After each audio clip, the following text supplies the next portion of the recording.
Okay late start. ચલો શરૂઆત કરીએ. સૌપ્રથમ પ્રાર્થના માટે તૈયાર થઈ જાઓ. ગુરુ બ્રહ્મા ગુરુ વિષ્ણુ ગુરુદેવો મહેશ્વર ગુરુ સાક્ષાત પરબ્રહ્મા તસ્મૈ શ્રી ગુરુવે નમઃ. ઓમ શાંતિ શાંતિ શાંતિ. ઓકે ચાલો શરૂઆત કરીએ છીએ. ગયા લેક્ચરની અંદર આપણે વાત કરી હતી કે જ્યારે પ્રોડક્શન બેચની અંદર થાય છે, એટલે કે લોટ સાઇઝની અંદર થાય છે, ત્યારે આપણે ટોટલ કોસ્ટ કેટલો લાગ્યો અથવા તો ટોટલ સમય કેટલો લાગ્યો એ ફાઇન્ડ આઉટ કરવા માટે દરેક પ્રોડક્ટના ટાઈમ અથવા તો દરેક પ્રોડક્ટના કોસ્ટને એક્યુમ્યુલેટ કરીએ છીએ, એટલે કે સરવાળો કરીએ છીએ. હવે આગળ બીજી વાત સમજીએ એક એક્ઝામ્પલ દ્વારા, ત્યાર પછી આપણે જઈએ ગ્રાફિકલ પ્રેઝન્ટેશન પર. બરાબર, જુઓ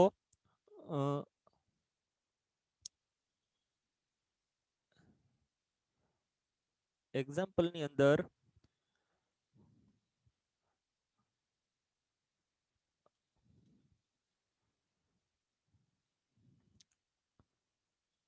લોટ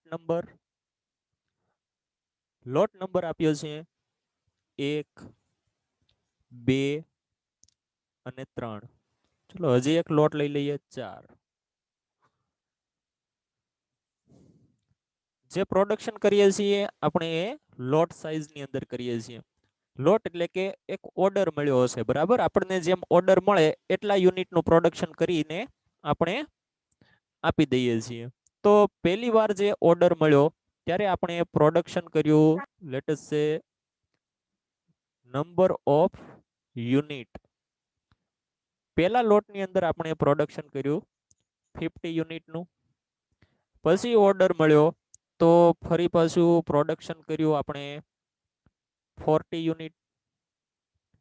ત્યાર પછી 110 અને લાસ્ટમાં જોઈએ તો ચલો 50. ઓકે, આવી રીતે પ્રોડક્શન આપણે કર્યું, બરાબર. હવે અહીંયા આ લોટને પ્રોડ્યુસ કરવા માટે ટોટલ ટાઈમ કેટલો લાગ્યો, તો એ ટાઈમ અથવા તો કોસ્ટ. જો 50 યુનિટ પહેલા લોટમાં પ્રોડ્યુસ કર્યા ત્યાં આપણને કેટલો ટાઈમ લાગ્યો એ આપણે જોવું છે. તો લેટ અસ સે ત્યારે આપણને ટાઈમ લાગ્યો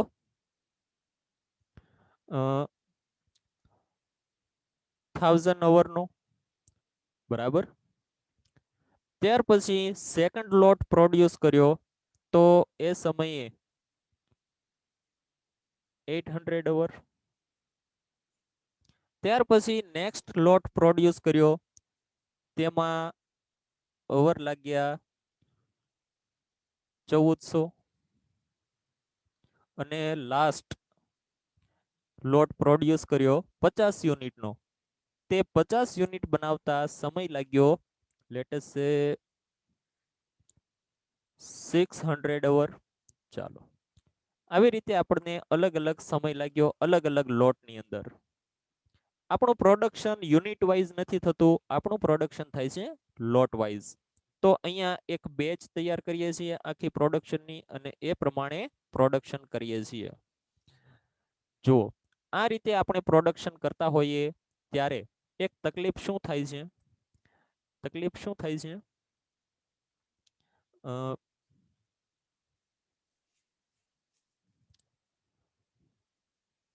પ્રોડક્શન ઇન લોટ સાઇઝ. હવે જુઓ અહીંયા એક સમસ્યા એ થાય છે કે લોટ સાઇઝની અંદર આપણે પ્રોડક્શન કરીએ છીએ, બરાબર. એટલે કે અહીંયા ઘણા બધા યુનિટ એક સાથે આપણે પ્રોડ્યુસ કરીએ છીએ. લેટ અસ સે ફર્સ્ટ જુઓ તો આપણે ફર્સ્ટ લોટની અંદર કેટલા યુનિટ પ્રોડ્યુસ કર્યા, 50 યુનિટ પ્રોડ્યુસ કર્યા. હવે 50 યુનિટ પ્રોડ્યુસ કરવાનો ટોટલ કોસ્ટ આપ્યો છે. આ શું છે? Total cost. ટોટલ કોસ્ટ કેટલો લાગ્યો? 100 અવર, બરાબર. યુનિટ પ્રોડ્યુસ કરતા 1000 અવર લાગ્યા. હવે આગળ ઘટના શું બને છે તો એ સમજો કે ફર્સ્ટ યુનિટ બનાવ્યો અને 15th યુનિટ બનાવ્યો. બંનેનો સમય એક સરખો હશે? ચાલો મને કહો, બંનેનો સમય એક સરખો હશે?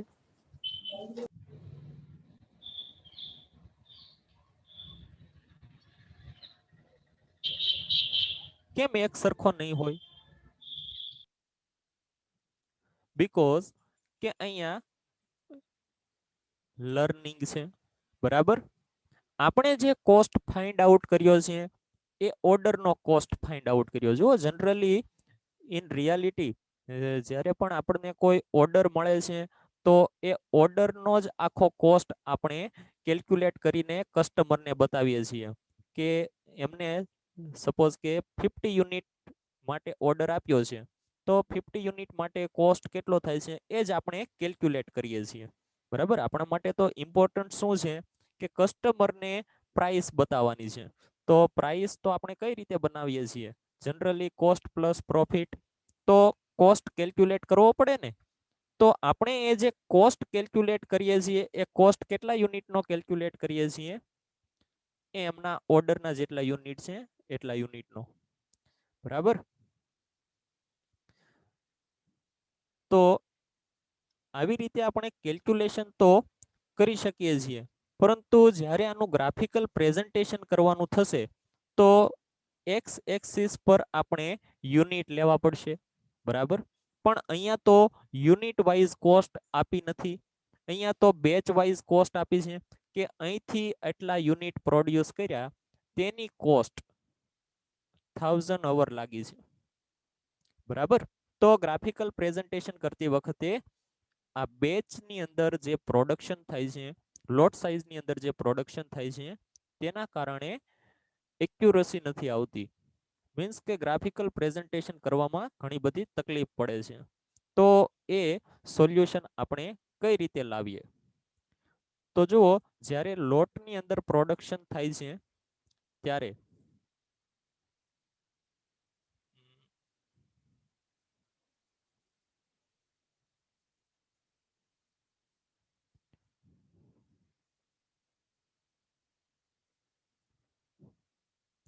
જ્યારે લોટની અંદર પ્રોડક્શન થાય છે ત્યારે એ પ્રોડક્શન શરૂથી અંત સુધીનું આપણે ગણીએ છીએ અને એ લોટ જ્યાંથી શરૂ થાય ત્યાંથી પૂરો થાય ત્યાં સુધીનો કોસ્ટ આપણે ગણીએ છીએ. તો શરૂઆત જ્યાંથી કરીએ છીએ તેને આપણે કહીએ છીએ ફર્સ્ટ યુનિટ. કયા યુનિટથી શરૂઆત કરીએ છીએ? ફર્સ્ટ યુનિટથી. અને એ લોટ કમ્પ્લીટ ક્યાં થાય છે? તો એ લોટ થાય છે કમ્પ્લીટ લાસ્ટ યુનિટ પર. હવે અહીંયા આ વાત તો એકદમ સિમ્પલ છે, ફર્સ્ટ અને લાસ્ટ. આવું શું કામ કીધું? કારણ કે આમનું એક નોટેશન આપવાનું છે. ફર્સ્ટ યુનિટ જેને આપણે કહીએ છીએ એને હું એફ વડે દર્શાવું છું. લાસ્ટ યુનિટ જે છે એમને એલ વડે દર્શાવીએ છીએ. ઓકે, ચલો આટલી વાત સમજાઈ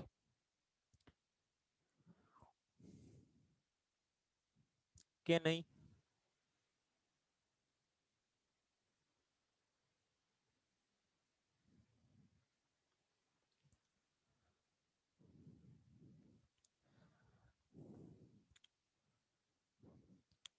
ચલો આટલી વાત સમજાય કે નહીં? એક્ઝામ્પલ સમજાયું?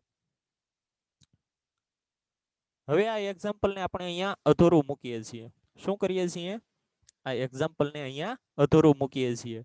ફરી પાછી એમની જ્યારે જરૂર પડશે ત્યારે કન્ટિન્યુ કરશું. ચલો એટલો કોન્સેપ્ટ આપણા માટે સફિશિયન્ટ છે, બરાબર.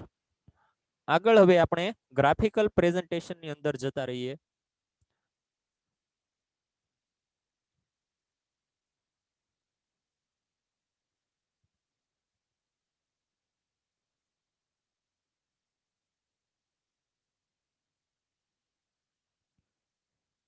ચલો ગ્રાફિકલ પ્રેઝન્ટેશન માટે આપણે સૌપ્રથમ તો એક્સ એક્સિસ અને વાય એક્સિસ બે આપણી પાસે વેરિયેબલ છે, બે એક્સિસ છે. વેરિયેબલ ફર્સ્ટ કયું હતું? ચલો ડિપેન્ડન્ટ વેરિયેબલ કયું છે? પહેલા તો મને એમ કહો કે ડિપેન્ડન્ટ વેરિયેબલ કયું છે? Dependent variable, very good. Dependent variable Y, Y ને આપણે લઈશું વાય એક્સિસ પર, બરાબર. વાય ને આપણે લેશું વાય એક્સિસ પર. શું લેશું વાય એક્સિસ પર? તો મોડેલની અંદર પાછું રિકોલ કરો, શું હતું?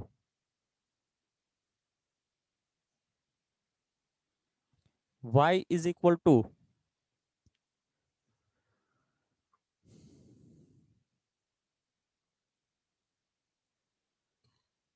very good,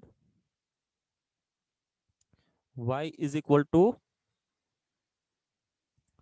cost અથવા તો ટાઈમ ઓફ x યુનિટ, કોઈ પર્ટિક્યુલર યુનિટનો ટાઈમ હતો, બરાબર, અથવા તો એમનો કોસ્ટ હતો.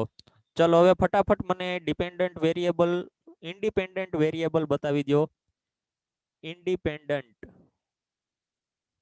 Independent variable, independent variable x, x is equal to, એમને લઈશું આપણે x એક્સિસ પર, બરાબર. Number of unit, very good. Number of unit, યુનિટનો નંબર કેટલામો છે તે.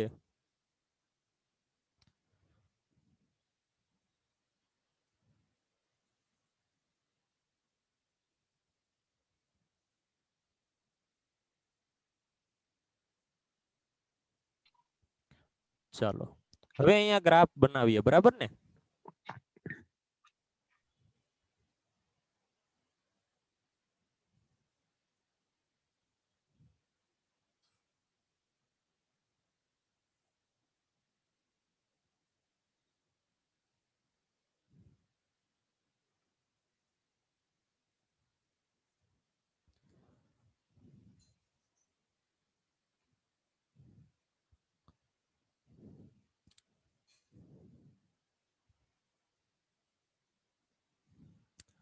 અહીંયા લખીએ છીએ x, અહીંયા લખીએ છીએ y, અહીંયા લખીએ 0. ચાલો y is equal two cost of unit અને x is equal two number of unit. ચાલો નંબર ઓફ યુનિટ મળી ગયા, બરાબર. હવે let us say first unit, second, third, fourth, fifth, sixth, 7, 8, 9, 10. ચલો આવી રીતે યુનિટ છે, બરાબર. એમને આપણે કઈ કેલ્ક્યુલેટ કરવા કે બતાવવા એ કઈ જરૂરી નથી. આ તો જસ્ટ તમને સમજવા માટે અહીંયા મેં ટીક માર્ક કરી છે, બરાબર. બાકી સ્કેલ માપની કોઈ જરૂર નથી. ક્લિયર? ગ્રાફની અંદર સ્કેલ માપની કોઈ જરૂર હોતી નથી, બરાબર. જનરલી ડાયાગ્રામમાં જરૂર હોતી નથી, ગ્રાફની અંદર તો હોય છે. ગ્રાફ પેપર ઉપર બનાવો તો તમારે સ્કેલ બતાવવા પડે છે. ચલો અહીંયા આપણે આકૃતિ બનાવીએ છીએ એટલે જરૂર નથી. ક્લિયર? હવે જુઓ આ કર્વ આવી રીતે મળે છે.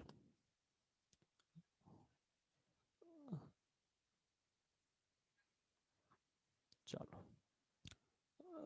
કર્વને થોડોક રિફાઇન કરી દઈએ. ન થયો?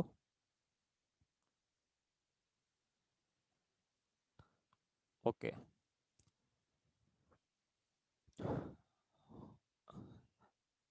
હવે જુઓ અહીંયા એક વાત એ ધ્યાનમાં રાખવાની છે કે આ કર્વ છે એ કોઈ પણ એક્સિસ ને અડતો નથી, મીન્સ કે ઇન્ટરસેક્ટ થતો નથી, બરાબર? એ વાત પણ યાદ રાખવાની છે.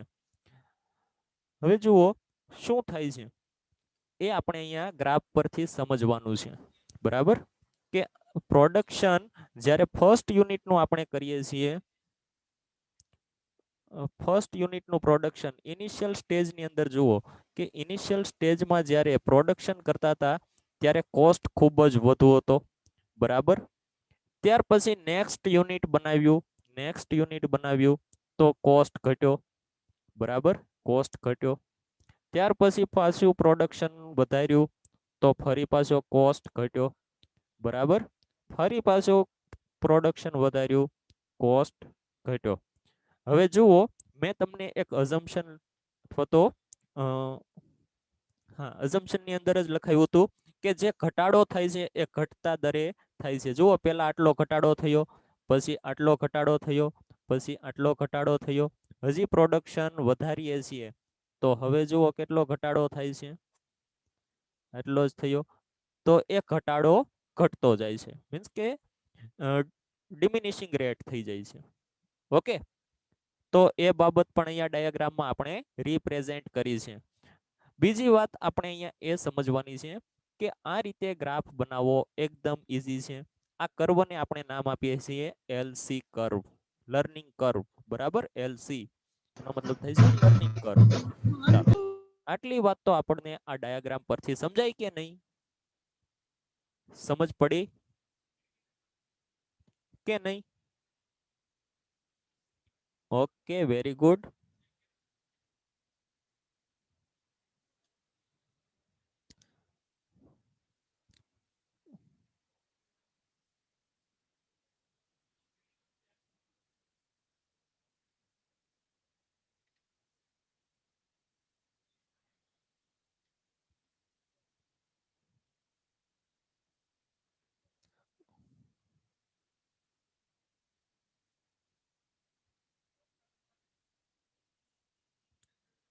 ચલો ફટાફટ કેવું અહીંયા એડજસ્ટ કરું ત્યાં સમજ પડી કે નહીં?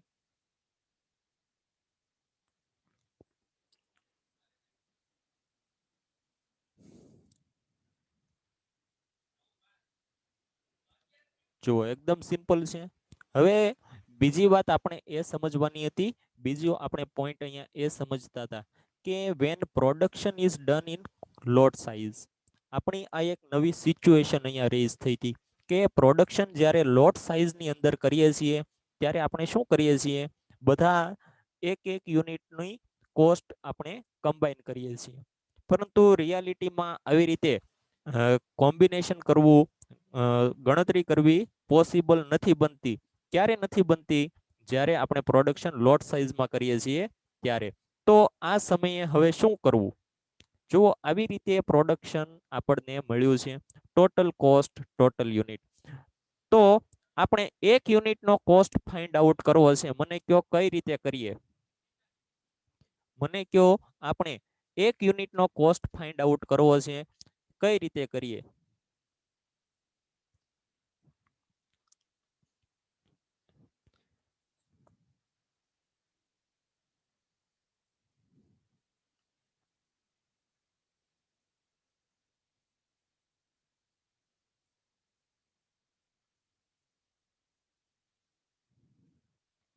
વિચારો. અરે ટોટલ કોસ્ટ કેટલો થયો છે?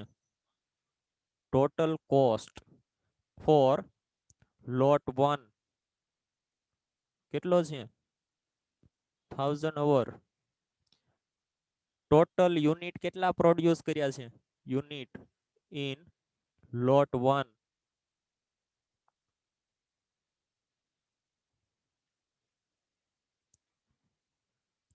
બોલો શું કરશું હવે? પર યુનિટ ફાઇન્ડ આઉટ કરવું છે. Per unit cost 1000 our divide by 50 unit. Per unit cost આપણને મળશે કેટલા આવે છે? 20 રૂપીસ. સોરી 20 અવર્સ, બરાબર? 20 અવર્સ પર યુનિટ આવે છે.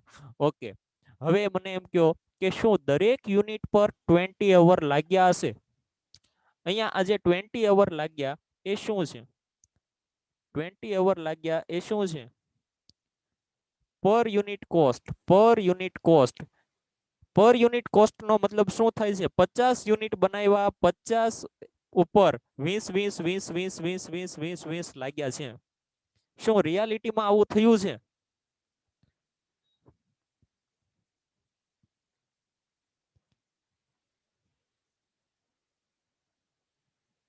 વાત સમજાય છે? પર યુનિટ કોસ્ટ છે એનો મતલબ શું થાય છે કે આપણે 50 યુનિટને 20 20 રૂપિયા અસાઇન કરી દીધા. બધાને કેટલા અસાઇન કરી દીધા? 20 20. તો શું ખરેખર એવું થાય છે?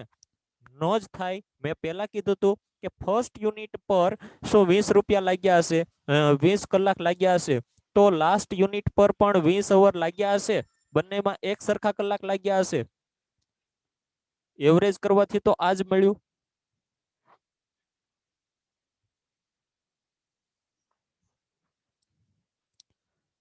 બરાબર મળ્યું કે નહીં? તો હવે આ સમયે આપણી પાસે એક પ્રશ્ન ઊભો થયો કે ખરેખર કેલ્ક્યુલેશન કઈ રીતે કરવી, બરાબર ને? તો એમનું એક સોલ્યુશન આપણે કરવાનું છે. ચલો, પ્રોબ્લેમ શું છે એ તો સમજાયો કે નહીં? તો સોલ્યુશન આપણને સમજાશે.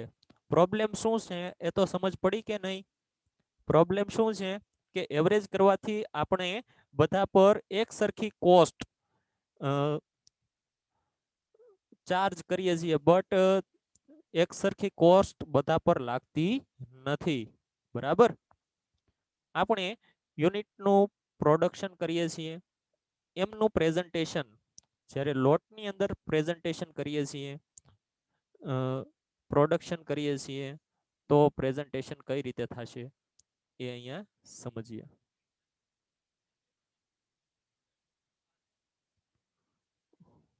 ઓકે, જુઓ લોટ બનાવ્યો.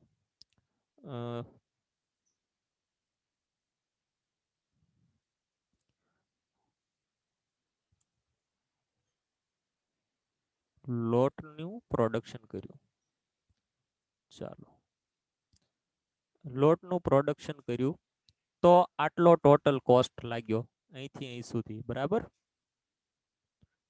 જે કોસ્ટ લાગ્યો એમનો સરવાળો કર્યો હશે, એ તો પર યુનિટ કોસ્ટ છે. આ આપણો એક લોટ છે. લોટ. બરાબર?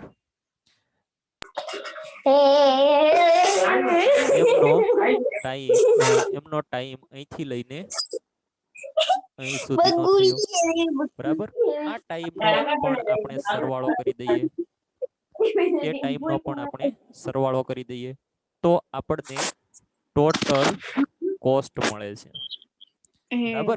આ છે total cost of lot. Total cost of lot. કયા લોટનો ટોટલ કોસ્ટ છે? આ આટલા લોટનો. બરાબર? નવો ઓર્ડર મળશે એટલે નવો લોટ પ્રોડ્યુસ કરીશું. એ પાછો અહીંથી કન્ટિન્યુ થશે. એ અહીંથી કન્ટિન્યુ થશે. બરાબર? જેવડો લોટ હશે એટલું પ્રોડક્શન પાછું થશે. ચલો, સમજ પડે છે ને? લોટમાં પ્રોડક્શન હોય ત્યારે કઈ રીતે ગ્રાફ આગળ હાલે છે. બરાબર? સમજ પડી?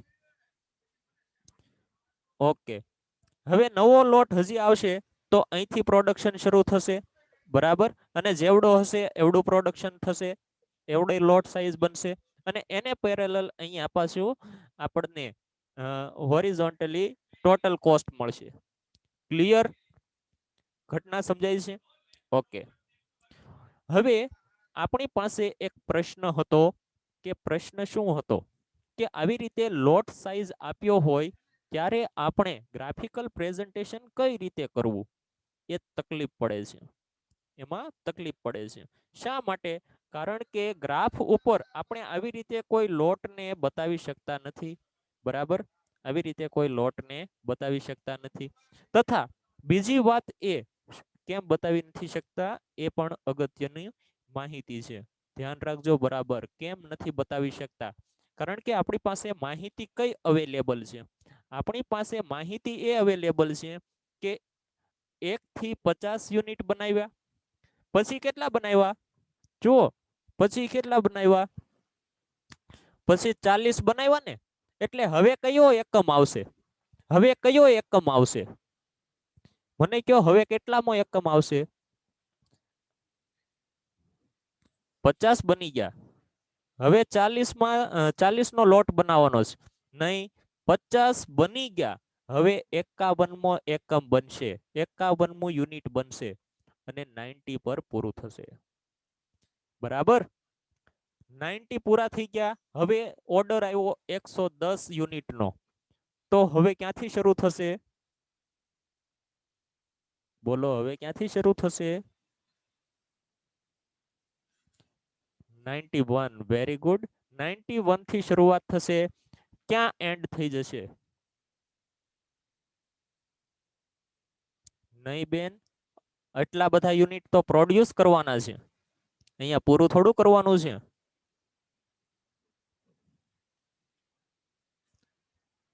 નહીં, ગણતરી કરવામાં ભૂલ કરો છો. 200, બરાબર, 201 નહીં થાય, 200 એ પૂરું થઈ જશે. 201 થી 201 થી શરૂઆત થશે અને 250 એ પૂરું થઈ જશે. 201 થી શરૂ થશે અને 250 એ પૂરું. હવે ટોટલ કરો ને, તમે ટોટલ કરો કેટલા થાય છે? આ 50, આ 40, ટોટલ 90 બન્યા કે નહીં? પછી 110 બનાવ્યા તો 200 થયા કે નહીં? પછી 50 તો 250 થયા કે નહીં? છેલ્લે 250મો એકમ આવી ગયો. બરાબર, ચાલો, ક્લિયર ને? તો આવી રીતે આપણને લોટ સાઈઝ પ્રમાણે ગ્રાફના એક્સ એક્સિસ પર લેન્થ તો મળી જાય છે, લેન્થ તો મળી જાય છે. બરાબર, પણ થાય છે એવું કે આપણી પાસે એવરેજ ટાઈમ છે. જુઓ, આપણી પાસે શું છે? એવરેજ ટાઈમ છે. એવરેજ ટાઈમ કઈ રીતે શોધ્યો? એવરેજ ટાઈમ આનો, આ લોટનો કઈ રીતે શોધ્યો? કે total 1000 divide by lot size 50, આવી રીતે શોધ્યો. પણ ખરેખર રિયાલિટીમાં તો એવું બને છે કે 20 તો આમાંથી કોઈ એક જગ્યાએ જ આવે છે, બાકીના બધા યુનિટની કોસ્ટ તો અલગ અલગ છે. બરાબર, કોઈ એક જ યુનિટની કોસ્ટ 20 છે, બાકીના યુનિટની કોસ્ટ તો અલગ અલગ છે, અને આપણે ડિસાઈડ કરી નાખી 20. તો આવી રીતે આપણે ગ્રાફ બનાવી શકીએ. જો આવી રીતે ગ્રાફ બનાવીએ તો ગ્રાફ કેવો બનશે? ગ્રાફ સ્ટેપ વાઇઝ બનશે. બરાબર, કે પહેલા આટલી કોસ્ટ, આ લોટની આટલી કોસ્ટ, પછી એક સ્ટેપ નીચે આવશે, પછી જે લોટ બન્યો એની કોસ્ટ. બરાબર, એ કોસ્ટ 20 છે તો 20 કોન્સ્ટન્ટ રહેશે. સમજાઈ વાત? ત્યાર પછી નીચે આવશે નવા લોટ માટે, અને કોસ્ટ બધાની સરખી રહેશે. નવો લોટ બનાવશું એટલે કોસ્ટ નીચે જશે, પણ બધા યુનિટની કોસ્ટ એક સરખી રહેશે. તો આવી રીતે સ્ટેપ બાય સ્ટેપ નીચે આવશે. બટ આપણે અહીંયા અઝમ્પશનમાં શું કીધું છે? અઝમ્પશનમાં એમ કીધું છે કે આ એક્સપોનેન્શિયલ કર્વને ફોલો કરે છે. બરાબર, તો આપણે એ એક્સપોનેન્શિયલ કર્વ કઈ રીતે બનાવવો? તો એમના માટે એક સોલ્યુશન છે. એમના માટે સોલ્યુશન શું છે? એમના માટેનું સોલ્યુશન છે કે તમે આ જે નંબર ઓફ યુનિટ લોટ સાઈઝમાં છે તેને કન્વર્ટ કરી દો પર્ટિક્યુલર યુનિટની અંદર. પર્ટિક્યુલર યુનિટની અંદર, પર્ટિક્યુલર યુનિટની અંદર કન્વર્ટ થઈ જાય એટલે x ની વેલ્યુ મળી જશે. બરાબર, x ની વેલ્યુ મળી જશે. તો એ x ની વેલ્યુ કઈ રીતે શોધવી? આ 50 નો લોટ છે, એમને આપણે કન્વર્ટ કઈ રીતે કરવો? તો એ કન્વર્ટ કરવા માટે એક ફોર્મ્યુલા આપવામાં આવી, જેને કહેવામાં આવ્યું મિડ પોઈન્ટ. Mid point. જુઓ આ 50 યુનિટની વચ્ચે કોઈ એવો એક પોઈન્ટ શોધવાનો છે, કોઈ એવો એક પોઈન્ટ શોધવાનો છે કે જેના કારણે આ જે કોસ્ટ આપણે 20 લાવ્યા છીએ એ 20 ની જગ્યાએ કોઈ બીજી કોસ્ટ આવે જે બધા માટે સ્યુટેબલ હોય, બરાબર, બધા માટે સ્યુટેબલ હોય એવી. આ 20 આપણને એપ્રોપ્રિએટ ન લાગી. કેમ? કારણ કે આપણે ભાગ ક્યાંથી પાડ્યા? જો અહીંયા જે ભાગ પાડ્યા છે તેની વાત હું કરું છું. ગ્રાફની અંદર ભાગ ક્યાં પાડ્યા? 50 યુનિટ હતા. માની લો કે અહીંથી શરૂ થયા અને અહીંથી, બરાબર. તો આપણે જે એવરેજ શોધી એ કયા યુનિટની શોધી? એ આપણે એવરેજ શોધી અહીંયા, બરાબર. આવી રીતે પણ એવરેજ શોધી શકાય છે. લેટેસ્ટ સે ફર્સ્ટ લોટ માટે જોઈએ તો ફર્સ્ટ લોટ માટે કેટલા યુનિટ પ્રોડ્યુસ કર્યા? 50 કર્યા કે નહીં? 50 ની અંદર 50 ની એવરેજ કરી લઈએ તો કેટલા થાય? 50 ની એવરેજ 50 ભાગ્યા 2, બરાબર. એટલે વચ્ચેનો પોઈન્ટ મળશે ને, 50 ભાગ્યા 2 એટલે 25. માની લ્યો કે આ લોટની સાઈઝ 50 ની છે, તો એમની વચ્ચેનો પોઈન્ટ કયો થઈ ગયો? 25મો યુનિટ એ, બરાબર, અહીંયા, બરાબર. તો આનો જે કોસ્ટ છે એ, બરાબર. હવે અહીંયા મિડ પોઈન્ટ શું કે છે એ સમજો.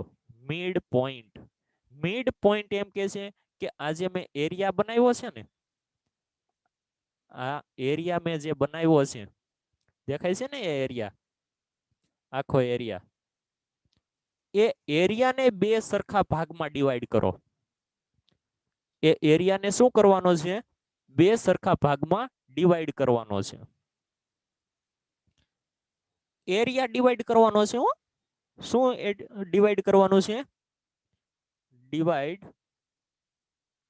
Area of graph. ચાલો, હવે મને એમ કહો કે આ બંને એરિયા આવી રીતે આપણે 25 યુનિટ બનાવ્યા તો બંનેનો એરિયા એક સરખો થયો?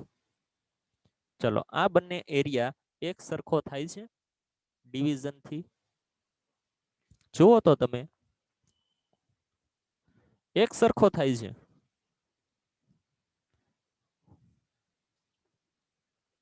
થાય છે કે નહીં?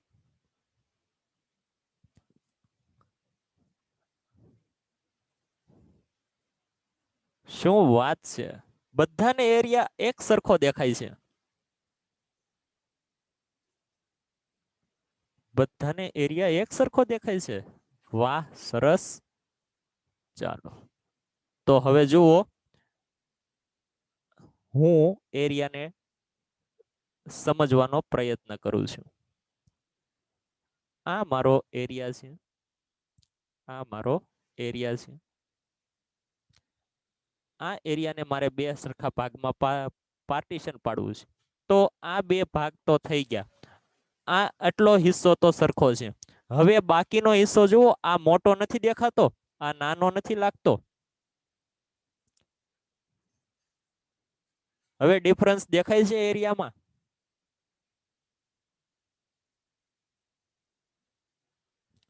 તો કયો આ હિસ્સો મોટો થયો કે નાનો?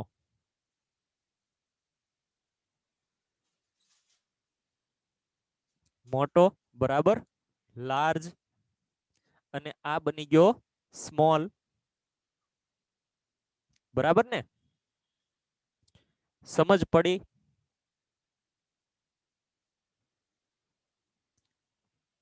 બંનેને એક સરખા કરવા માટે શું કરવું પડે? બંનેને એક સરખા કરવા માટે શું કરવું પડે? બંનેને એક સરખા કરવા માટે શું કરવું પડે? આ જે મિડલ લાઈન મેં અહીંયા બનાવી ને, મિડલ લાઈન, એને હું થોડીક આ બાજુ લઈ લઉં તો શું થાય? આ હિસ્સો હવે નાનો થઈ જાય અને એના બદલાનો હિસ્સો આમાં જતો રહે.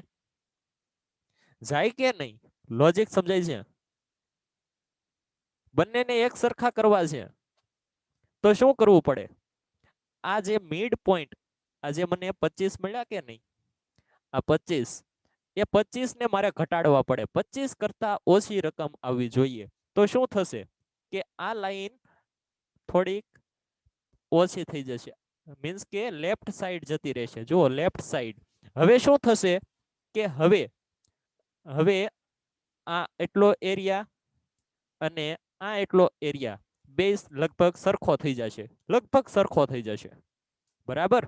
એટલે હવે બંને એરિયા સરખા થયા કે નહીં? ક્લિયર? લોજિક સમજાય છે?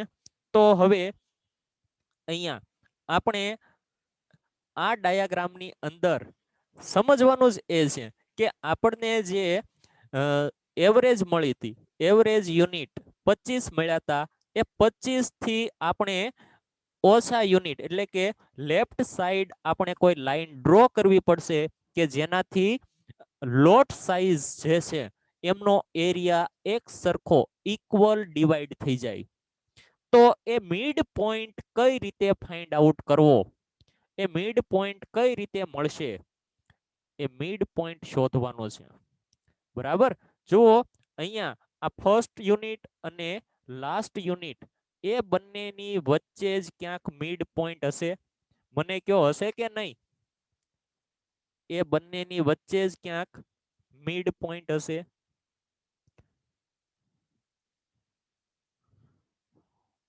હવે તો સમજાયું? તો શું કરીશું, શું કરીશું કે મિડ પોઈન્ટ મળી જાય?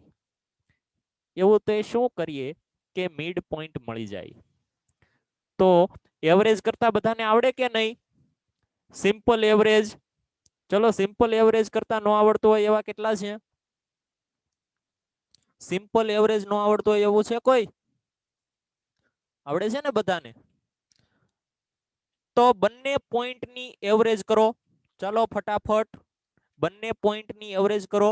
કયો? ફર્સ્ટ યુનિટ, આ પોઈન્ટ એફ છે, પોઈન્ટ એફ ફર્સ્ટ પોઈન્ટ, આ છે પોઈન્ટ એલ, બંનેની એવરેજ કરો.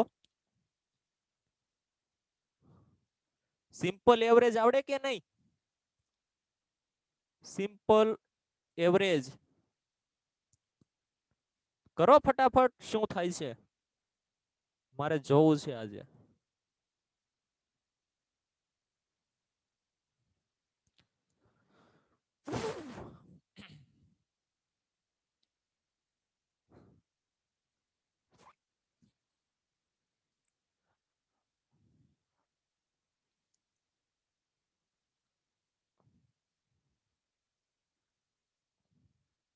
અરે હું એમ કહું છું કે આ જે લોટ સાઈઝ છે એનો મિડ પોઈન્ટ કયો આવે? આનો મિડ પોઈન્ટ કયો આવે? એવરેજ કરવાની છે. તો 50 ભાગ્યા 2 કર્યા. પહેલી વાર તો એકદમ ઈઝી હતું, બરાબર, કે 1 થી 50 નું પ્રોડક્શન કરતા હતા તો વચ્ચે આપણને 25 મળ્યા. હવે પ્રોડક્શન કરીએ છીએ 50 થી 90 નું, તો એમની વચ્ચેનો પોઈન્ટ કયો? 50 થી 51 થી 90 ની વચ્ચે, 51 થી 90 ની વચ્ચેનો પોઈન્ટ. તો શું કરવાનું ખબર છે? આ 50 વત્તા 90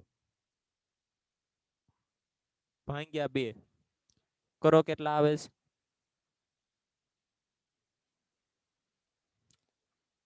70.